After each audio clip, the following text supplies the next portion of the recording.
raise their taxes when you were fighting an election. You said it repeatedly when you were Prime Minister. You've broken their word.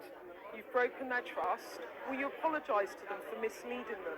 Well, we kept our manifesto in terms of what we promised, but I accept the challenge. I accept the challenge that we've asked everybody to contribute. I want to be really clear why we've done that. That is because we need to protect our NHS to make sure that it's there for people when they need it and their families when they need it.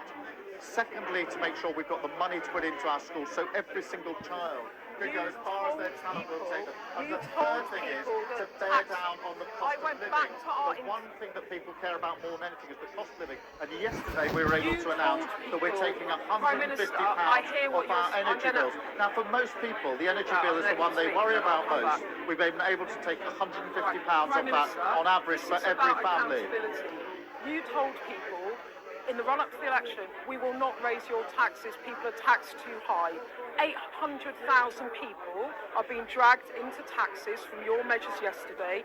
1 million people are being dragged into higher tax bands. You have misled the public.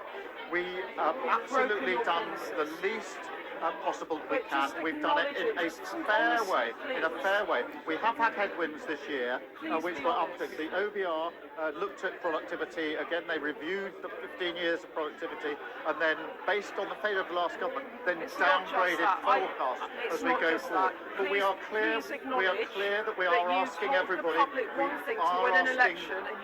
We are asking people to all make a contribution to this. We've kept it to the minimum, but we're really clear what's that for. It's for the NHS, which people care passionately about. Talk to anybody in this room. It's about what we need to spend on our schools, about children, and it's about keeping the cost of living down. Do you not accept that you've misled the public? You clearly don't agree with anything I'm saying. I think anybody would acknowledge that in the last 12 months there's been a number of headwinds which weren't expected. Nobody expected the OBR to re-review retrospectively. Your black hole was 6 billion quid and you raised taxes by 26 They billion. reviewed 15 years of productivity. Their evidence is that the damage done by the last government was worse than they had anticipated. They've now set out their predictions. I am absolutely determined that we will beat those predictions. They said this time last year that economic growth for 2025 would be 1%, and this year it is 1.5%.